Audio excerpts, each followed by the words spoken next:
ว้ายตื่นเต้นพี่ก็ตื่นเต้นเหมือนกันผมชอบดูก้อยนัตตี้ดีมากเลยครับพี่พรสวรรค์ของพี่ก้อยคิดว่าแบบของพี่ก้อยคืออะไรแล้วก็พรแสวงของพี่ก้อยคืออะไรอะไรครับ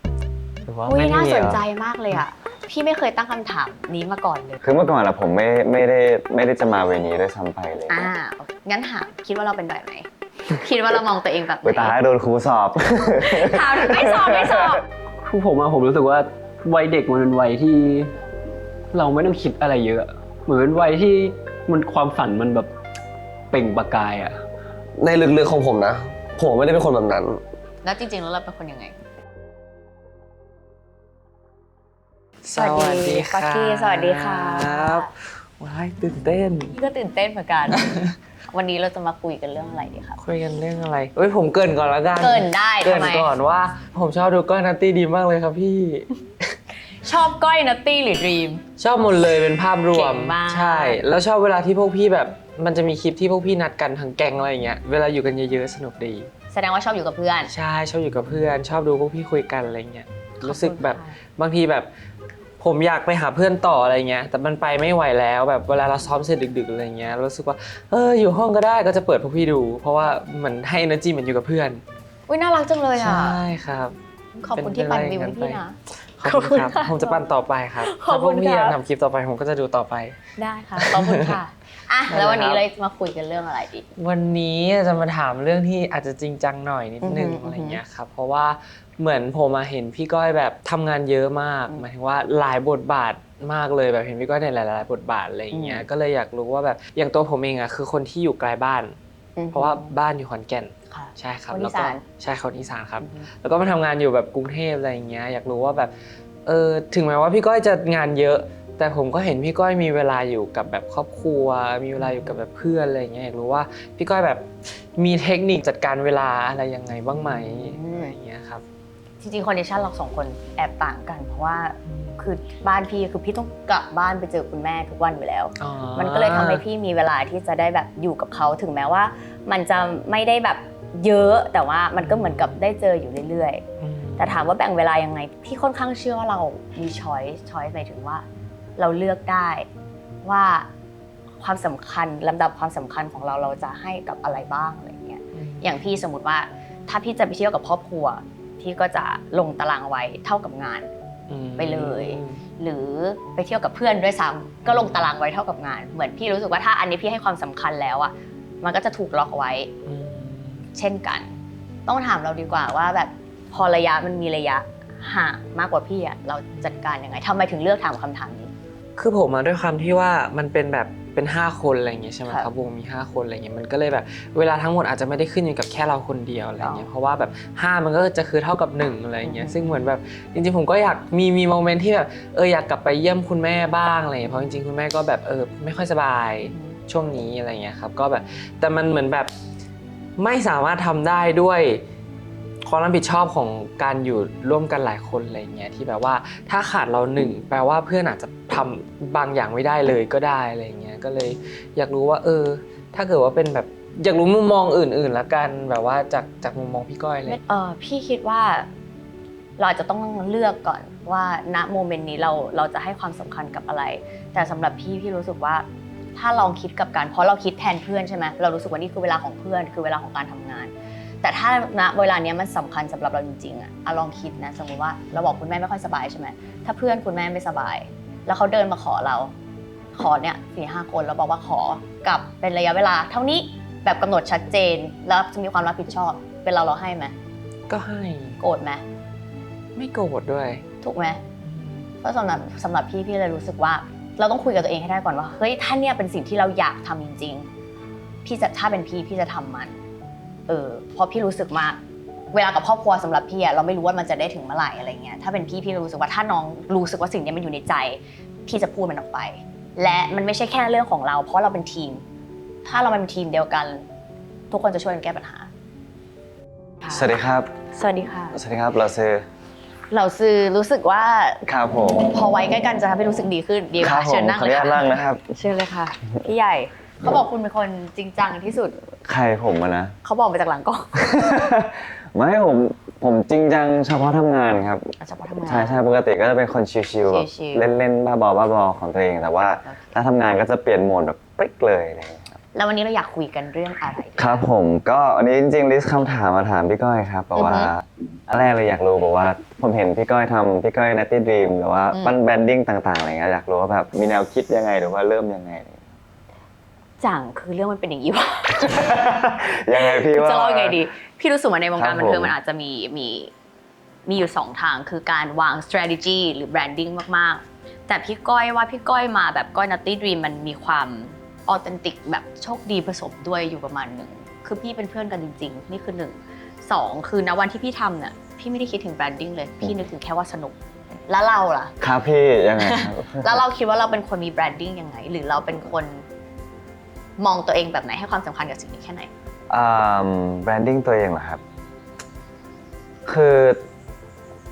ไม่มีตายตัวเลยครับแบบว่าของผมแบบว่าคือเมื่อก่อนอะผมไม่ได้จะมาเวนี้ด้วยซ้ำไปเลย โอเค เมื่อก่อนแบบว่าไปเวแบบธุรกิจซะส่วนใหญ่อะไรเงี้ยแบบว่าบิสเนสต่างๆอะไรเงี้ยแต่ถ้าเป็นแบรนดิ้งสำหรับตัวเองในวงการ เขาบอก ต คุณ นนี้ ฟังดนตรีอีกแบบด้วยซ้ำปะ ใช่ครับใช่ ไหม ใช่ โอเค แบบว่าเหมือนโตมาไม่ได้อยู่กับไอดอลอะไร อืม ต่างๆอะไรอย่างนี้เลยเนี่ยก็แบบว่าถ้าแบรนดิ้งตัวเองตอนนี้ก็คงเป็นภาพของพาร์ทดนตรีมากกว่าอะไรอย่างเงี้ย อือฮึ ซึ่งก็ไม่รู้เหมือนกันก็เลยมาถามพี่ต้อยว่ายังไงดี พี่คิดว่า เรามีไว้เป็นกรอบหลวมๆได้ แต่คิดว่าเป็นอะไรที่โดยส่วนตัวพี่ไม่ต้องให้ความสละสำคัญกับมันมากขนาดนั้นก็ได้ ถ้าเป็นพี่ก็จะเชียร์ให้โฟกัสถึงสิ่งที่ต้องทำมากกว่า เพราะว่าสิ่งที่ทำมันจะออกมาเป็นแบรนดิ้งของเราเอง มันแบบเอาแพชชั่นนำ ใช่มันน่าจะออกมาเป็นสิ่งที่คนเห็นว่าเราเป็นแบบไหนอะไรอย่างเงี้ยงั้นถามคิดว่าเราเป็นแบบไหน คิดว่าเรามองตัวเองแบบไห ไป น ตายโดนครูสอบ ถามไม่สอบ คิดว่าเราเป็นคนยังไง มันมีคนเราเป็นคนยังไง กับเราอยากเป็นคนยังไงด้วยนะ ในพาร์ทไหนพี่แบบว่าพาร์ทแบบศิลปิน พาร์ทศิลปิน ไหม ก็ได้ครับในวง หรือตัวจริงก็ได้แล้วแต่เลย ก็เป็นพาร์ทแบบว่าเป็นพี่ใหญ่ ถ้าศิลปิน อบอุ่น พี่ใหญ่อบอุ่น จริงจัง โอเค แล้วก็ใจดีด้วยอะไรอย่างเงี้ย พี่ใหญ่อบอุ่นจริงใจใจดีโอ ครั เค บผม อันนี้คือสิ่งที่เรา perceive ตัวเองใช่ไหม ใช่ครับใช่ครับ perceive ตัวเองแล้วมีสิ่งที่เราอยากเป็นไหมหรือว่าจริงๆแล้วเราก็รู้สึกว่าก็สิ่งที่เราเป็นก็แบบนี้แหละ เหมือนอยากเป็นมันมีอันหนึงคือผมทำเพลงด้วยแบบว่าทำเพลงเองอยู่แล้วด้วยเลยครับก็รู้สึกว่ามันอยากเป็นแต่มันยังดีได้อีกรู้สึกมันยังดีไม่พออะไรเงี้ยใช่ก็เลยเหมือนกำลังปั้นตรงนี้ให้ตัวเองเก่งขึ้นจนกระทั่งให้มันเป็น พัฒนา พัฒนาของตัวเองได้ เที่ยว เลย ด้านหน้าแล้วก็แฮปปี้ แฮปปี้ ในพาร์ท แฮปปี้ นั้ มาก น แฮปปี้มาก ตัวเองพี่เพิ่งทราบวันนี้เป็นน้องณเมื่อไม่นานมาเนี่ย เคยเจอพี่นาใช่ไหม ใช่เพราะว่าณเคยมาออกช่องให้ อ๋อ พี่ แล้วตอนแรกพี่ว่าไม่เหมือน แต่พอบอกว่าเป็นน้องณก็ เหมือนเลย เหมือนละเหมือนเป็นพี่น้องกัน คือผมเห็นว่าพี่ก้อยเขียนหนังสือ เรื่องสั้นบท จ้ะ เรื่องสั้น ใช่ใช่ใช่ เลยอยากชวนคุยเรื่องนี้ โอเค ใช่คือต้องมอบก่อนว่าผมยังไม่ได้อ่าน ตอนแรกพี่จะยิงไปเหมือนกันอ่านยังโอเค มอบก่อนเลย ได้ ใช่ ไม่เป็นไร แต่ว่าเห็นมาแล้วสักพักแล้วแหละแต่ ค่ะ แบบแบบกำลังเข้าคิวอยู่ เดี๋ยวเราอ่าน คือผมไปอ่านมาว่ามันเป็นแบบเรื่องสั้นที่พี่ก้อยแต่งขึ้นจากแบบความฝันอะไรอย่างเงี้ยแบบฝันตอนเช้าแล้วก็มาจดตอนเช้าอะไรอย่างเงี้ยป่ะ มันไม่เชิงเป็นความฝันมันเป็น อ่า แค่แบบว่าคอนเซปต์คือ morning page คือตื่นมามันยังไม่ได้ผ่านสมองอะไรมาก อะไรที่มันแบบ ความรู้สึก ความรู้สึกแรก ตงนั้นเลยนะ คืออะไรแค่นั้นเอง อืม ซึ่งมันก็จริงๆบางทีมันก็ไม่ morning มาก มันก็ ที่ตื่นสายบ้างวันไหนลืมมันก็แล้วแต่คอนเซปต์มันจะประมาณนั้นจ้ะ แล้วผมชอบอันนึงว่าที่เขาเขียนเป็นแบบคำโปรยแบบ ตรงปกแบบว่า ภารกิจที่พากลับไปหาตัวเองในวัยเด็ก แบบว่าผมชอบคำนี้มากแบบแล้วแบบคือพี่ก้อยมีอะไรเกี่ยวกับวัยเด็กแล้วแบบวัยเด็กมันสำคัญอะไรยังไงถึงต้องแบบกลับไปหามันไหม ที่ถามเรากลับก่อนดีกว่าทำไม อ่า ในบรรดาปกหนังสือ อ่า ทำไมคำนี้ถึงสำคัญสำหรับเราคำว่าภารกิจที่กลับไปหาวัยเด็กทำไม คือผมรู้สึกว่าวัยเด็กมันเป็นวัยที่ เราไม่ต้องคิดอะไรเยอะ ตอนนี้เราอายุ 26 ครับ โอเคครับ ปีนี้26ใช่ ค่ะ แล้วก็เหมือนเป็นวัยที่มันความฝันมันแบบเปล่งประกายอ่ะแล้วเราก็อยากทำนู่นอยากทำนี่เต็มไปหมดเลยคือผมก็เรียนฟิล์มมาเรียนอะไรมา แล้วผมก็เคยแบบอยากมีช่วงที่แบบอยากทำหนังอยากเขียนบทแบบสุดๆไปเลยว่ะแล้วพอมันเรียนมา4 ปีแล้วไอ้ความฝันนั้นมันหายไปแบบไม่มีร่องรอยของการคงอยู่ของมันเลยอะ มันหายไปเพราะอะไรนะคะ เหมือนพอเราได้เรียนเราได้เห็นอะไรเยอะขึ้นจริง ๆ แล้วเรารู้สึกว่า เราไม่ได้มีแรงที่จะไปทำมันขนาดนั้นวะอะไรที่ทำให้เราไม่มีแรงพี่จะถามไปเรื่อยๆนะต่อไปพี่อยากรู้พี่อยากทราบอยู่ตัวเราก่อนอะไรที่ทำให้เรารู้สึกว่าไม่มีแรงคือ มีจุดที่เราไม่ชอบเหรอคะหรือเรารู้สึกอะไรกับมัน อาจจะเป็นความเข้าสังคมไม่เก่งของผมด้วยคือตอนเรียนผมแบบคือผมอยากมีเรื่องเล่าอยากทำหนังอยากอะไรแบบเต็มไปหมดเลยแต่ว่ามันมีจุดหนึ่งที่ผมรู้สึกว่ามันเป็นตัวกั้นของผมอยู่คือผมเข้าสังคมไม่เก่งแบบอธิบายคุมคนหรืออะไรไม่เก่งโอเคมันมีปัจจัยอื่นๆใช่ปัจจัยอื่นๆที่แบบทำให้เรารู้สึกว่า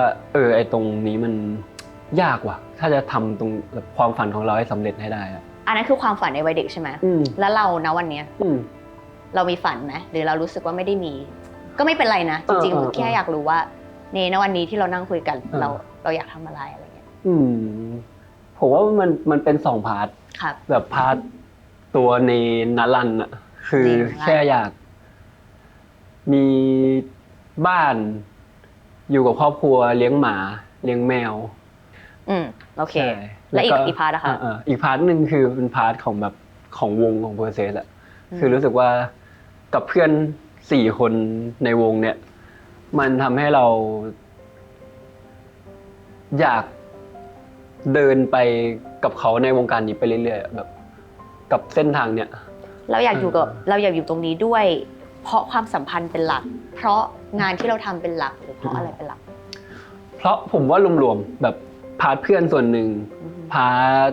เป้าหมายส่วนหนึ่งพาร์ทแบบงานส่วนหนึ่งเหมือนมันค่อยๆคือมันไม่ได้มีพาร์ทไหนที่มันเป็นจุดมุ่งหมายเราโดยแบบขนาดนั้นแต่เราแค่แบบเหมือนรู้สึกว่ามันไปด้วยกันได้แล้วแบบอยู่กับเพื่อนแล้วทำงานในวงการมันก็สนุกดีว่ะแบบมันก็มีอะไรมันพาไปเราเจอประสบการณ์ใหม่ๆได้เรื่อยๆพาไปเราไปเจอนู่นเจอนี่ที่เราแบบไม่ได้คาดคิดว่าจะเจอซึ่งมันก็สนุกในแบบของมันดีแต่เรารู้สึกว่าในท้ายที่สุดแล้วกลับมาที่ความฝันของตัวเองมันก็เราก็อาจจะต้องการชีวิตอะไรที่มันเรียบง่ายกว่านั้นมั้งในพาร์ทของส่วนตัวนะขออนุญาตนะครับใช่ครับเขาบอกคุณคือคนที่เต้นได้ซาบซ่าที่สุดก็แล้วแต่งานมาครับแล้วแต่งานโอเควันนี้เราจะมาคุยกันเรื่องอะไรดีครับอยากถามพี่ก้อยว่าเชื่อเรื่องพรสวรรค์ไหมครับเชื่อมากเชื่อไหมหรือไม่เชื่อผม50-50มากกว่าคิดว่าแบบเราเกิดมาคนเราเกิดมาครับมันต้องมีแบบอะไรติดตัวมาบ้างแบบพรสวรรค์ที่มันเรียกว่าพรสวรรค์นะครับแล้วก็อีก 50% ก็แบบพรแสวงครับที่เราต้องหามาเติมเพราะเราจะอยู่กับแค่คำว่าพรสวรรค์ไม่ได้ครับเราต้องดันตัวเองขึ้นไปอีกจริงๆพี่คิดว่าพี่เห็นใกล้กันแต่ว่ามันก็จะมีบางอย่างที่บางคนมันบอนมาเพราะสิ่งนี้จริงๆอย่างเช่นสมมตินะรูปพรรณสันฐานของคนบางคนทรงยังไงก็ร้องเพลงเพราะคือเนื้อเสียงกะโหลกเข้าใจไหมพี่รู้สึกว่านี่เป็นพรสวรรค์ที่สมมติว่าถ้าพี่จะต้องสู้กับใครบางคนพี่ก็จะคนนี้มีพรสวรรค์เยอะกว่าแต่คำว่าพรแสวงสำหรับพี่ก็รู้สึกว่ามันไม่ได้ต้องวิ่งเทียเดียวกันไม่ได้ต้องวิ่งเส้นคู่กันแต่ละคนมันมีทางของตัวเองเพราะฉะนั้นถ้าตอบคำถามก็คือพี่ว่าพรสวรรค์แต่ละคนมันมีแล้วเราก็ควรจะหาความเป็นพรสวรรค์ของเราให้เจอพี่ว่าทุกคนมีสิ่งนั้นในตัวผมคิดเหมือนกันครับมันอาจจะไม่ได้โอ้โหพรสวรรค์ที่โดดเด่นที่ทุกคนในโลกนี้จะเห็นมาแล้วเมสซี่โรนัลโดมันอาจจะไม่ใช่แบบนั้นแต่มันเป็นอย่างน้อยที่เรารู้สึกว่าเฮ้ยเรามีสิ่งนี้นะแล้วถ้าเราเห็นค่ามันเราก็ดูจะใช้กับมันต่อได้ครับที่เราถามคำถามนี้ขึ้นมาเพราะเราไม่ได้รู้สึกเนกาทีฟใช่ปะคือเราโอเคครับแค่รู้สึกว่าพี่ก้อยแบบทำอะไรหลายอย่างมากเลยครับแล้วพรสวรรค์ของพี่ก้อยคิดว่าแบบของพี่ก้อยคืออะไรแล้วก็พรแสวงของพี่ก้อยคืออะไรอันนี้ครับโอเคน่าสนใจมากเลยอ่ะพี่ไม่เคยตั้งคำถามนี้มาก่อนเลยในชีวิตผมก็เป็นคนที่สงสัยกับตัวเองเหมือนกันครับว่าพรสวรรค์ของผมคืออะไรแต่ก็ไม่เก็ตเหมือนกันว่าหาไม่เจอกับตัวเองเหมือนกันไม่เคยคิดเหมือนกันครับเราตั้งคำถามแล้วเรารู้สึกว่าเราไม่เจอหรอมันไม่ได้เด่นชัดขนาดนั้นมากกว่าครับผมรู้สึกว่าการดำเนินชีวิตของผมมันแค่พรสวรรค์มันแค่อยู่ข้างหลังแต่พรแสวงมันอยู่ข้างหน้าผมเลือกที่จะทำแบบพรแสวงมากกว่าก็จริงว่ะใช่พี่ว่าพี่ใกล้ปากมากเลยอ่ะหมายถึงว่ามันไม่ได้มีอะไรที่แบบว่าพี่โคตรเป็ดอ่ะ คือพี่ไม่ได้แบบพาคนเห็นมาแล้วนกแต่พี่ชอบทำอะไรหลายอย่างแล้วมันก็มีความ multitasking แล้วพี่ก็แค่รู้สึกว่าพรสวรรค์ของพี่มันก็อาจจะเป็นการที่อยากรู้อะไร แล้วก็ทำไป แล้วก็อยากรู้อะไรแล้วก็ทำไปแบบนั้นมั้ง ผมก็เก็ตฟีลอาจจะเป็นเพราะว่าแบบมันจะมีบางทีที่แบบผมเลือกที่จะทำอันนี้แต่ไม่คิดว่าตัวเองจะทำได้แต่อยู่ดีมันก็ทำได้เลยครับผมก็เลยคิดว่ามันอาจจะเป็นแบบพรสวรรค์เล็กๆในตัวมั้งครับจริงๆแล้วคำว่าพรสวรรค์มันเป็นอะไรที่แบบว่าจับต้องยากนิดนึงเนาะมันค่อนข้างจับต้องยากนิดนึงจริงๆแล้วมันเป็นคำถามที่ถ้าเราถามตัวเองแล้วเราได้ความว่าไม่มีจริงๆมันไม่ได้เป็นอะไรขนาดนั้นด้วยอะคือถ้ามีก็ดีฉันเตะบอลเก่งมากอะไรก็ได้ไปแต่ว่าพี่ว่าจริงๆแล้วพรแสวงอะทำมากพอก็กลายเป็นพรสวรรค์ได้เหมือนกันเหมือนมันเทิร์นกลับมาขอบคุณครับที่ถามคำถามนี้ขอบคุณครับโอ้โหฉันนั่งวันนี้พี่ก้อยเท่มากเราก็เท่เหมือนกันแต่ก่อนอื่นครับพี่อยากจะรับชมสักเล็กน้อยนะคะแล้วจะให้จะเป็นตัวจริงกันในนี้ด้วยสักนิด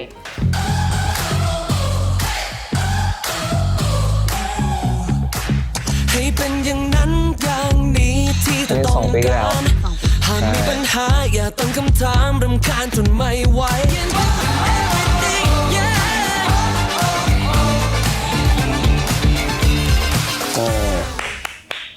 ตอนแรกว่าจะให้ดูครึ่งหนึ่งจบเพลงแล้วครับโอเคถามเธอก่อนเลยได้ไหมครับคิดยังไงกับ MV นี้ที่ดูตะกี้คิดยังไงกับ MV นี้เพราะมันไม่ใช่เรานะวันนี้มันคือเราเมื่อ2 ปีที่แล้วโอเคเราให้เราเห็นอะไรบ้างเห็นความแข็งของตาของตาเราเหรอของตาที่แบบสื่อสารอารมณ์แบบแข็งอยู่ผมรู้สึกตามันแข็งอยู่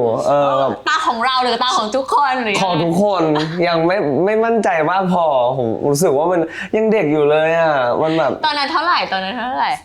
อะครับพี่ก็เด็กอยู่เหรอโอเคแต่แบบว่ามันเพิ่งเข้าวงการมั้งเพิ่งเข้าวงการแบบเพลงอะไรเงี้ยเรารู้สึกว่ามันใหม่แล้วแบบทุกอย่างมันตื่นเต้นมากแล้วพอเราไปถ่ายที่เกาหลีด้วยทีมงานเป็นเกาหลีทั้งหมดอะไรอย่างเงี้ยใช่ครับก็แล้วมันก็เลยแบบตื่นเต้นอะไรเงี้ยแต่จริงผมเคยเล่น MV แล้วนะแต่ก็ยังตื่นเต้นมันไม่เหมือนกันไ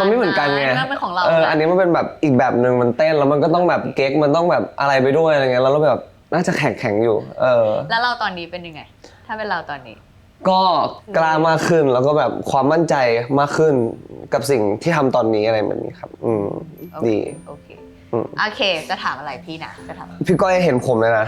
แบบแรก first impression เลยพี่ก้อยคิดว่าแบบผมเป็นคนยังไงแบบมองหน้าผมแบบมองตาผมเลยแบบผมเป็นคนยังไงแบบเธอ energy เยอะเมื่อเทียบกับเพื่อนในวงเธอมีหลากหลายชีวภาพมากจริงครับ energy เยอะenergy เยอะแล้วก็มีความ fierce in some way เป็นเนี้ย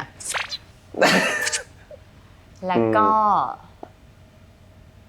ก็คิดว่ามีคำถามอะไรมากมายอยู่ในหัวเยอะมีneed เป็นมีความต้องการพุ่งออกมาเป็นพลังงานของความต้องการทำให้มี energy เยอะใช่ครับถูกต้องประมาณนั้นครับทำไมเราถึงถามคำถามนี้แล้วเราใช่คนแบบนั้นไหมใช่แต่ว่าผมแค่แบบผมเป็นคนแบบชอบแบบว่าเช็คว่าแบบคนอื่นคิดว่าผมเป็นคนยังไงมากกว่าเพราะว่าแบบเพราะจริงๆแล้วอ่ะแบบในลึกๆของผมนะผมไม่ได้เป็นคนแบบนั้นยังไงแล้วจริงๆแล้วเราเป็นคนยังไงเป็นคนไม่มั่นใจในตัวเองเป็นคนประหม่ามากๆแล้วก็เป็นคนแบบไม่ค่อยกล้าทำอะไรขนาดนั้นนะครับเป็นจริงๆเหมือนคนที่แบบคิดเหมือนจะออกนอกกรอบตลอดเวลาแบบสมมติว่าเวลาอาจารย์สั่งงานอะไรเงี้ยเหมือนเราจะดื้อเราจะไม่ทำเราจะอะไรอย่างงี้นะพี่แต่แบบเป็นคนตั้งใจมากเป็นคนแบบกลัวไม่ได้คะแนนเยอะอะไรเงี้ยแบบเป็นคนแบบแอบเนิร์ดนิดๆอะไรเงี้ยแล้วอะไรทำให้เรารู้สึกว่าเราถึงต้องมีภาพของความมั่นใจเข้ามาผมว่ามันเป็นกลไกป้องกันตัวเองเป็นกลไกแบบว่าอยากให้คนอื่นมองเราในแบบที่ว่าเขาชอบเขาโอเคอะไรเงี้ยซึ่งเรารู้สึกว่าการเป็นแบบนี้คนจะชอบกว่าตัวเราจริงๆเหรอคะหรือยังไงไม่รู้เลยพี่ผมคิดว่าถ้าเป็นแบบเนี้ยมันจะแบบว่ามันก็จะดีกับตัวผมมันจะแบบมันจะทำให้ผมไปในทิศทางที่แบบผมคิดว่ามันจะไปได้โอเคงั้นขออนุญาตวางสิ่งที่เราคิดว่าเราเป็นว่าตัวเราจริงๆเนี่ยที่เป็นที่เราคิดว่าเราเป็นจริงที่เราบอกว่าจริงๆแล้วเรามีความประมาทนะเรามีความไม่มั่นใจและเราชอบตัวเองในแบบนั้นไหมเราโอเคกับมันไหม ชอบแต่ว่าบางทีแอบเหนื่อยแบบเห็นผมเป็นคนปล่อย energy เยอะมากๆแต่ว่าพอแบบพอปล่อยเสร็จปุ๊บนิ่งเงียบบ้างอะไรเงี้ยแบบเหมือนคนแบบอารมณ์ไม่ดีเหมือนคนแบบว่าแบตหมดแต่ก็พอต้องใช้ปุ๊บก็ออกมาใช้ได้เลยครับแต่มันแบบมันแอบเหนื่อยข้างในนิดนึงมันออนออฟบ่อยใช่ครับเป็นคนแบบอารมณ์ขึ้นลงอะไรเงี้ยแล้วเรากลางขึ้นได้ไหมณตอนนี้ผมว่าก็กลางขึ้นจากแต่ก่อนเยอะมากแต่ว่า energy ของผมมาขึ้นอยู่กับเพื่อนขึ้นอยู่กับเพื่อนด้วยเราเป็นคนเจอมาข้างนอกผมพลังงานมาจากเพื่อนล้วนๆเลยพี่แบบชาร์จพลังงานเองไม่ค่อยได้ครับเป็นคนแบบต้องเจอเพื่อนสนิทต้องเจอคนที่แบบเราเป็นคอมฟอร์ตโซนของเราอะไรเงี้ยได้คุยกับพ่อแม่แล้วเรารู้สึกว่ามันคือการเติมพลังของเราแหละใน process สนิทกับใครที่สุดถ้าคนที่คุยบ่อยๆจะมีพี่จังกับปักกี้แต่2 คนนี้จะเป็นคนละแบบคนละท็อปปิกการคุยกันอย่างพี่จังจะมีความแบบว่าโตหน่อยแบบปรึกษานู่นนี่นั่นแบบว่าพี่จังก็จะสอนพี่จังก็เหมือนพ่อผมอะไรครับพี่จังจะเหมือนพ่อผมใช่เวลาผมแบบพูดอะไรนิดหน่อยกินข้าวเสียงดังหรือว่าแบบทำอะไรนึงพี่จังแบบไม่ได้ดูไม่ดีอะไรเงี้ยจะเป็นแบบไม้เบื่อไม้เมาพี่เป็นเคมีที่ดีพูดต่อครับส่วนปักกี้ก็จะเป็นแบบว่าน้องเล็กที่แบบว่าเราอวยซึ่งกันและกันเราแบบว่าเราเข้าข้างซึ่งกันและกันเวลาเราอะไรไม่ดีเข้ามาอะไรไม่ดีเข้ามาไม่ใช่ไม่มันถูกอะไรเงี้ยแบบไม่ปักกี้ถูกแล้วดีแต่ก็มีเตือนมากเลยแต่ปักกี้จะเป็นฟีลแบบว่าจะมีเหตุผลเป็นของตัวเองแม้ว่าแบบหรือเราจะดื้อหรือเปล่าอะไรเงี้ยแต่แบบไม่พี่กิตไม่มันแบบมีความคิดของตัวเองใช่มีความเป็นของตัวเองเราก็เลยแบบก็โอเคก็ถูกปักกี้เพราะว่าไม่อยากให้น้องหน่อยเยอะเพราะน้องเป็นคนแบบขี้คิดเยอะอะไรเงี้ยแต่ว่าในความที่เราอวยเราก็มีแบบแต่มันไม่ใช่นะแต่ว่าจะอะไรก็โอเคแหละแต่มันก็รอดไปได้อะไรอย่างเงี้ยพี่คือสำหรับพี่นะพี่รู้สึกว่าทุกช้อยที่เราเลือกมันเป็นเราหมดแหละแค่ว่ามันเป็นเราหมดไหนแล้วนะวันนี้คือเราโอเคไหมเราแฮปปี้ไหมแฮปปี้ขึ้นเยอะโอเครู้จักตัวเองดีมากประมาณนึงคุยกับตัวเองมาแต่ก็ไม่รู้ตัวเองอยู่ครับในหลายมิติเพราะว่ารู้สึกว่าตัวเองเป็นคนมีหลายคาแรคเตอร์โอเคซึ่งดีจริงๆแล้วดีกับวงการบันเทิง embrace ไม่ embrace เพราะว่าพี่ก็มีสิ่งนั้นอยู่เยอะซึ่งดีอยากถามพี่ก้อยว่าแบบอย่างผมเนี้ยแบบก็ทำไปด้วยเรียนไปด้วยไม่ใช่ทำไปด้วยทำงานไปด้วยเรียนไปด้วยอะไรอย่างเงี้ยแล้วก็มันแบบมันก็จะมีบางทีที่เราแบบเหนื่อยมากๆอะไรอย่างเงี้ยแล้วก็อาจจะมีแบบเหนื่อยสะสมอะไรอย่างเงี้ยมันก็เลยแบบบางทีก็จะรู้สึกแบบเหมือนแบบเบรเอาท์นิดนึงอะไรอย่างเงี้ยอยากรู้ว่าแบบถ้าแบบพี่ก็เคยรู้สึกแบบนี้ไหมแบบกับสิ่งที่ทำอยู่อะไรเงี้ยเบิร์นเอาท์ของแต่ละคนไม่เหมือนกันแล้วของเราเป็นยังไงของผมเป็นฟีลว่าเหมือนมันทำเขาเรียกว่าอะไรทำเยอะแล้วก็แบบทำบ่อยแล้วก็เหมือนแบบมันไม่ค่อยได้มีเวลาพักจิตพักใจเท่าไหร่อะไรเงี้ยครับจากที่เราเคยเป็นคนที่ชอบสิ่งหนึ่งมากๆอะไรเงี้ยเราทำโดยเป็นแบบออโตเมติกอะไรเงี้ยแต่กลายเป็นว่าเหมือนตอนนี้มันแบบมีความรู้สึกเหนื่อยกับสิ่งที่เราชอบอยู่อะไรเงี้ยซึ่งผมไม่อยากให้ความรู้สึกนั้นมันหายไปเพราะผมรู้สึกว่ามันเป็นความรู้สึกที่ยังคีปผมให้แบบเดินไปอย่างนี้อยู่ใช่ครับแล้วเกิดขึ้นบ่อยไหมจะมาแบบแวบเวลาที่แบบเหนื่อยมากๆอะไรเงี้ยใช่ครับแล้วเวลามีนี่คืออยู่กับตัวเองหรือบอกคนอื่นบอกเพื่อนครับบอกเพื่อนว่าสมมติพี่เป็นเพื่อนจะพูดว่าเพื่อนว่ามึงกูเหนื่อยมากไม่ไหวแล้วแบบอะไรอย่างเงี้ยจะแบบถ้ากับเพื่อนผมจะแบบ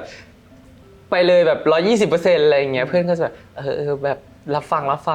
อะไรอย่างเงี้ยเขาก็จะแบบเหมือนเขาจะเป็นคนที่ให้ไม่ได้ให้โซลูชันอะไรได้มากมายหรอกแต่ว่าเขาจะแบบอยู่ข้างเราประเด็นเลยคือเขาจะอยู่ข้างเราจนแบบบางทีก็รู้สึกว่ามึงคิดในแง่ดีมากอะไรอย่างเงี้ยแต่ว่าจริงๆมันแบบบางทีมันก็จะไม่ได้แบบไม่ได้อะไรมากหรอกกับเพื่อนแต่ว่าเหมือนแบบเวลาที่เหนื่อยอย่างน้อยแบบผมไม่ได้อยู่กับที่บ้านอะไรอย่างเงี้ยเพื่อนก็จะเป็นอีกหนึ่งตำแหน่งที่ทำให้เรามีรอยยิ้มได้อะไรเงี้ยใช่ครับเป็นที่พักพิงทางใจแล้วผมไม่ค่อยกล้าคุยกับเพอร์เซสเท่าไหร่เรื่องนี้เพราะว่ารู้สึกว่าเหมือนแบบเราไม่อยากเอา energy ลบๆอย่างเงี้ยไปให้เขาเยอะเพราะว่าเหมือนแบบเขาอาจจะมีความตั้งใจของแบบคือผมเห็นว่าทุกคนตั้งใจมากผมเองก็แบบก็ตั้งใจอยู่เหมือนกันแต่แบบบางทีมันเหนื่อยมากจนแบบเราท้อใช้คำว่าท้อได้เลยอะไรเงี้ยแล้วผมไม่กล้าพูดกับเพื่อนเพราะว่ากลัวเพื่อนจะแบบอะไรของมึงเนี่ยอะไรอย่างเงี้ยใช่ก็เหนื่อยเหมือนกันอะไรเงี้ยกลัวเพื่อนจะเป็นฟีลนี้ใช่จริงๆพี่คิดว่าอาจจะไม่ได้มีโซลูชันอะไรชัดเจน พี่ช่วยอะไรน้องได้ไหมไม่ได้ แต่ว่าสำหรับพี่น้องถามพี่ว่าพี่มีภาวะเบิร์นเอาท์หรือรู้สึกใกล้ๆปักกี้ไหมพี่คิดว่ามีและพี่คิดว่ามันเป็นธรรมดาเหมือนพี่ถ้าเป็นพี่แนะนำพี่จะรู้สึกว่ายอมรับว่ามันเป็นเรื่องที่ต้องเกิดขึ้นอะเพราะว่าการเป็นไอดอลอะมันพี่ว่าเรารู้อยู่ละว่าเราต้องแลกมาด้วยสิ่งนี้แต่ถ้าณโมเมนต์นั้นนะพี่รู้สึกว่าสิ่งที่น้องทำมาถูกมากถ้าอย่างพี่เหนื่อยพี่ก็พลุสวาสเหมือนกันทำก็คือระบายด้านความรู้สึกไม่ดีออกไปแต่ถามว่าน้องจะห้ามให้มันไม่เกิดขึ้นพี่คิดว่ามันเป็นไปไม่ได้เพราะเราเหนื่อยจริงๆเราต้องการเวลาจริงๆแต่เราก็ต้องถามตัวเองว่าเราจะไม่เอาไหมล่ะหรือเราจะยังไงซึ่งพี่ว่าน้องได้คำตอบกับตัวเองอยู่แล้วแต่ถามว่าถ้าพี่มีโซลูชันอะไรไหมพี่คิดว่ามันไม่ได้มีโซลูชันอะไรแค่เราโฟกัสยังไงเช่นสมมติถ้าเราเหนื่อยทำยังไงให้พลังงานเรามันบวกขึ้นทำยังไงให้มันเหมือนชิฟโฟกัสมั้งคะแต่ว่าพี่คิดว่ามันจะไม่มีทางหายไปนะแล้วพี่ก็ยอมรับมันจริงๆอีกทางหนึ่งที่พี่ว่าพี่เป็นบ่อยเวลาพี่เหนื่อยพี่ชอบเขียนไม่รู้น้องชอบไหมเขียนระบายแต่ถ้าเราเป็นคนไม่ชอบเขียนยกหูหาสักคนที่ทำให้เรารู้สึกว่าเราได้ปลดปล่อยพลังงานบางอย่างออกไป How to deal with negative comment How to deal with negative comment ถามผิดคนซะแล้ว อาจจะไม่ใช่ โอเคครับผม ค่ะเพราะว่าเราเจอหรอยังไม่เจอครั้งนั้น ยังไม่เจอ แต่ว่าคิดว่าอนาคตน่าจะมีเหมือนกัน แล้วก็จริงๆกับผมเป็นคนที่เซนซิทีฟกับคำแซวมากๆเช่นได้ไหมอย่างเช่นแบบว่าคือตอนเด็กๆผมเป็นเด็กขี้อายมากพี่แบบว่าอยู่หลังห้องตลอดหรือว่าเวลาเล่นเครื่องดนตรีก็ต้องมีเครื่องอะไรก็ตามที่มาบังหน้าเราอะไรเงี้ยเราตีกลองก็แบบตัวเล็กๆเพื่อนก็จะบอกกลองแม่งตีเองว่ะเราจะหายไปกับกลองเราจะแบบไม่อยากโผล่หน้าไปเป็นฟรอนต์แมนหรืออะไรต่างๆเพราะว่าเรากลัวโดนแซวแบบโดนเพื่อนแซวบอกคุยแบบจะมาทำที่แกรมมี่อะไรเพื่อนก็บอกอุ้ยไอดอลว่ะแบบเข้าใจเป็นไอดอลว่ะแล้วเราทำไงตอนนี้คือเริ่มชินขึ้นแล้วแบบเมื่อก่อนก็เขาจะแบบอะไรแบบอารมณ์แบบเสียเซลล์ไปแล้วเซลล์เอสตีมันก็ต่ำลงเรื่อยๆอะไรเงี้ยแต่ว่าคือตอนนี้มันก็ดีขึ้นบ้างแต่ว่าแค่อยากรู้ว่าถ้าสมมติอนาคตไปเจอคอมเมนต์ที่ไม่ใช่กับเพื่อนเราแล้วที่เราเริ่มชินแล้วแต่เป็นกับคนอื่นไปอีกแต่ถ้ามันจะมากระทบกับเซลล์เอสตีเราอีกรอบนึงเลยมีวิธี prevent ยังไงล่ะพี่ก้อยเจอข้อแรกคืออยากรู้ว่าตอนที่เพื่อนแซวว่าเฮ้ยไอดอลว่ะ เราอะรู้สึกยังไงแล้วผ่านมันมาได้ยังไงตอนนั้นรู้สึกแบบโหแบบคิดถูกไหมวะเนี่ยเกิดความคิดนี้เลยใช่แบบคิดถูกไหมวะเนี่ยบอกว่าคือเราถึงขั้นแบบเราจะไม่เป็นไอดอลเราเพราะเราไม่ชอบความรู้สึกนั้นใช่เพราะเราติดภาพไอดอลแบบว่าแบบเมื่อก่อนเด็กชายล้วนนะพี่มัสคูลินอะไรเงี้ยแล้วก็เราหาวิธีแก้ปัญหาด้วยกันที่ว่าเราไปเรียนทำเพลงเพิ่มสิ่งที่สั่งต้องแลกมากกว่าจะเป็นไอดอลมีอะไรบ้างต้องแลกมาแล้วก็เวลาเลยหนึ่งเวลากับครอบครัวแล้วก็เวลากับเพื่อนเพราะว่าเรียนจบเพื่อนพากันไปเที่ยวเราแบบเราเทรนอยู่เลยอะไรเงี้ยครับแล้วก็เธอต้องซ้อมมาเยอะขนาดไหนซ้อมถ้าช่วงเทรนซ้อม5 วันต่อสัปดาห์ครับแล้วก็เทสทุกอาทิตย์แต่ว่าช่วงนี้คือซ้อมทุกวันนี่คือสิ่งที่แลกมากับการเป็นไอดอลถูกไหมใช่ซึ่งไม่มีอะไรต้องอายเพราะคุณทุ่มเทคนที่การที่ไม่มีคนบอกเราว่าที่เป็นอย่างนี้คือแต่ว่าเขาไม่ได้รู้เลยว่าเราผ่านอะไรมาบ้างอะเป็นเราพี่ว่ามี2 ทางมันยากนะถ้าเป็นพี่คือถ้าณวันนี้เราอยู่ในจุดที่เราผ่านมาแล้วอะเป็นพี่ที่รู้สึกว่าแต่ละก้าวของการเป็นไอดอลอะไม่ง่ายอะคุณต้อง sacrifice ขนาดไหนแล้วแค่คำพูดของคนไม่กี่คนในการมาบอกว่า judge ว่านี่คือไม่ดีอะเป็นพี่ก็จะรู้สึกว่าเราไม่ควรให้ค่ามันเพราะว่าเรามีสิ่งที่เราเสียไปก็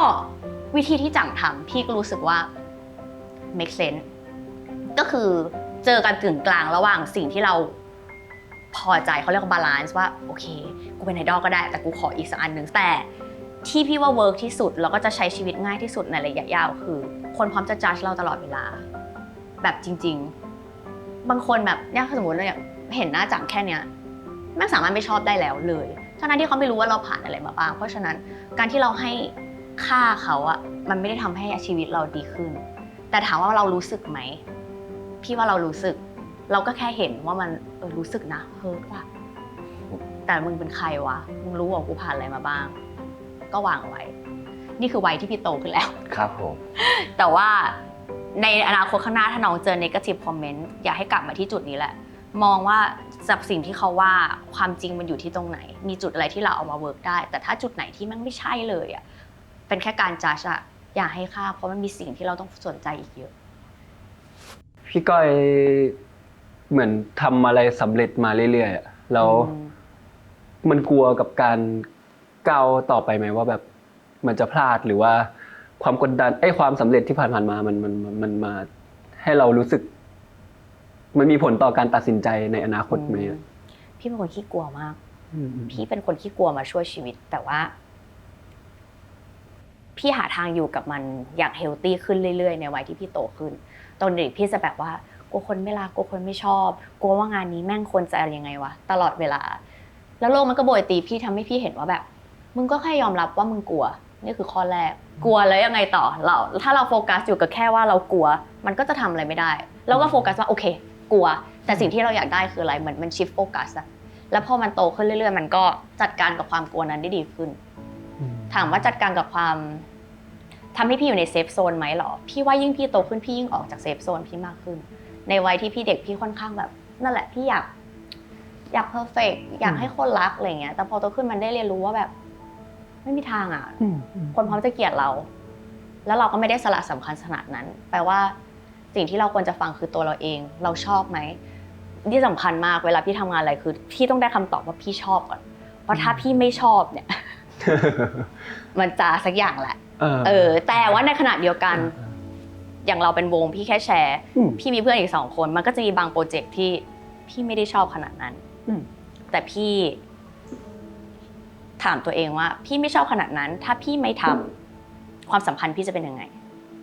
พี่ก็ต้องเลือกพี่รู้สึกว่าคนเรามีช้อยส์คุยกับตัวเองให้ชัดว่าเราทำอะไร1 อย่างไปเพื่ออะไรถ้าเราได้คำตอบแล้วเราก็โกให้สุดเพราะว่าถ้าสมมติว่าพี่ครึ่งๆกลางๆเช่นแบบงานนี้พี่ไม่ชอบเลยแต่พี่ต้องทำกับเพื่อนอีก2 คนแล้วพี่อ้างกับตัวเองว่าที่กูทำก็เพราะมึง2 คนนั่นแหละอยากทำพี่รู้สึกว่ามันเป็นการปัดความรับผิดชอบให้คนอื่นพี่รู้สึกว่าถ้าพี่เลือกล่ะว่าพี่จะทำสิ่งนี้ทั้งที่พี่มีความรู้สึกไม่ชอบนะพี่ต้องคุยกับตัวเองให้จบถ้าเลือกแล้วพี่ก็อยากจะทำมันแอสอะเต็มที่อะไรประมาณนี้ถ้ากลับมาคำตอบเดิมก็คือกลัวไหมกลัวตลอดเวลาแล้วพี่ว่าความกลัวพี่ไม่มีทางหายไปน่าจะอยู่ไปช่วยชีวิตครับดีครับดีข้อต่อไปนะครับผมเตรียมมาว่าถ้าสมมติในอนาคตพี่ก้อยไม่ได้ทำงานในวงการบันเทิงนะครับพี่ก้อยอยากทำอะไรยากใช่ไหม ยากไหมตั้งแต่พี่คุยมาปาเป็นคนที่ยื่นคำถามที่ใช้จี๊ดอยากสมองพี่ดีมากเลยค่ะถ้าพี่ไม่ทำงานในวงการบันเทิงพี่จะทำอะไรพี่ไม่เคยคิดเลยอะพี่คิดว่าพี่จะทำงานในวงการบันเทิงไปตลอดคำว่าวงการบันเทิงไม่ได้แปลว่าต้องเป็นแค่เบื้องหน้านะมันเป็นเพราะว่าพี่จะไปทำอะไรได้ พี่คิดไม่ออกละพี่ดูจะทำอะไรไม่ได้ ก็คงจะหรือว่ามีอะไรอย่างอื่นที่แบบอยากทำไหมที่แบบนอกวงการบันเทิงอาจจะเกี่ยวกับสัตว์อะไรเงี้ยช่วยเหลือสังคมองค์กรแบบ organization ไปเลยไม่ก็การเมืองไปเลยเป็นทางแบบว่าแบกแนวเป็นทางแบบว่าคือจริงๆแล้วพี่ว่าพาร์ทวงการบันเทิงเป็นพาร์ทที่พี่อินที่สุดใช่ไหมแต่ว่าอีกอย่างหนึ่งที่พี่อินพี่จะเป็นพวกอินพวกแบบพี่เป็นพวกชอบมีประโยชน์อะหมายถึงว่ารู้สึกการมีคุณค่าคือการมีประโยชน์ซึ่งก็เลยรู้สึกว่าอะไรที่อินอาจจะเป็นเรื่องของสังคมกับสัตว์อะไรเงี้ยพี่ค่อนข้างอินเราล่ะถ้าเราไม่ได้เป็นศิลปินตอนนี้จริงๆเราอยากทำอะไรคิดยากจังเหมือนที่น้องถามพี่เลยเหมือนกันเข้าใจฟีลเลยครับเพราะว่าส่วนตัวก็อยากทำงานในวงการบันเทิงแต่ถ้าไม่ได้ทำจริงแบบเลือกที่แบบไม่มีจริงๆไม่ exist ที่คิดไว้เคยอยากทำธุรกิจส่วนตัวครับประเภทไหนครับประเภทอยากเปิดฟาร์มหมาครับชอบหมาเหรอฉันก็ชอบหมาเธอชอบหมาพันธุ์อะไรผมชอบโกลเด้นครับโกลเด้นรีทรีเวอร์น่ารักเอาไปเปิดฟาร์มหมาใช่ครับเพราะผมรู้สึกว่าผมตั้งแต่เกิดมาผมเลี้ยงหมามาแบบ 4-5 ตัวแล้วครับใช่แล้วก็ยังอยู่ครบปะไม่อยู่เลยตัวเดียวแล้วหรอใช่ครับแบบเลี้ยงมาเรื่อยๆแบบต่อมาเรื่อยๆแล้วรู้สึกว่าผูกพัน กับมันมากๆนะครับแล้วก็รู้สึกว่าพอเรารู้สึกเหนื่อยหรือว่าเรารู้สึกท้ออย่างเงี้ยครับแค่ได้เล่นกับมันก็แบบฮีลใจเราแล้ว พี่ก็คิดถึงลูกพี่แล้วเนี่ย พอน้องพูดแต่พี่ก็คิดถึงลูกพี่เลยใช่ใช่ใช่ รู้สึกว่าแบบถ้าสมมติเราไม่ได้ทำในวงการบันเทิงแล้วก็คงเปิดฟาร์มมาแล้วก็ ไม่ทำอะไรเกี่ยวกับสัตว์เนาะ ใช่ครับ พี่ก็น่าจะฟีลเดียวกัน คำถามสุดท้าย อืม น่าจะมีสักชั่วโมงของรายการ มาเมาส์ ครับคำสุดท้ายก็คือแบบว่าพี่ก้อยได้คุยกับเพอร์เซสมาทุกคนแล้ว พี่ก้อยแบบก่อนกับหลังอะพี่ก้อยเป็นแบบว่าเป็นยังไงบ้าง หลังจากได้คุยกับพวกเราทั้ง5 คนแล้วก็แบบแต่ละคนแบบเป็นยังไง ก้อยว่าวงนี้ พี่ มี ครับ ความหลากหลายทางชีวภาพมาก มาก ผมพูดเลยว่ามาก ๆซึ่งก้อยมองว่าควรใช้สิ่งนี้ให้เป็นเสน่ห์มั้งคะทำไมถึงว่าถ้าเป็นก้อยก็รู้สึกว่าจริงๆเป็นวงที่มีเสน่ห์แล้วก็ถ้าได้รู้จักตัวตนจริงๆคือพูดตรงไอดอลอ่ะมันจะมีภาพหนึ่งภาพที่เราจะต้องไปถ้าเราสามารถนำเสน่ห์ของความเป็นแบบเป็นตัวเราที่แท้จริงออกมาผสมได้อ่ะคนก็จะชอบสิ่งนั้นแล้วก็ดีใจนะที่ได้รู้จักน้องๆทุกคนผมก็ดีใจที่ได้คุยกับพี่ก้อย เชื่อ ครับ เชื่อว่าแบบหมายถึงว่าอยากให้เชื่อในตัวเอง แล้วก็โฟกัสให้ถูกที่แล้วก็มีความสุขกับสิ่งที่ทำพี่คิดว่ามันจะดีอ่ะมันจะดีสนุกให้เยอะแล้วก็สนุกและใช้ชีวิตให้เยอะ ถึงแม้ว่ามันจะยากแล้วก็เหนื่อยนะแล้วก็สื่อสารให้เยอะ ได้ ประมาณนั้น และนี่คือพี่ก้อยครับ ดีมากเลยอะ จะดีทุกคนฝาก Process ด้วยนะคะ ขอบคุณ น้องๆ ครั น่า บ รักมากๆขอลายเซ็นหน่อยครับ ไหนเกตินนี่คือลายเซ็นเกตินเหรอ ป่าเต้ดครับ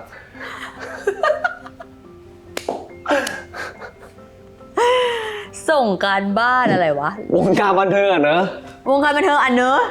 เห็นไหม อ่าน พี่ ไป ก้ เล อย ย อ่าน วะ แบบผมได้ส่งการบ้านด้วยนะครับนี่เหมือนมาเข้าคลาสแบบ มีหลายเซนมีหลายคนปาล์มลายมือน่ารักจังเลยตรงนี้นะ ใช่ครับ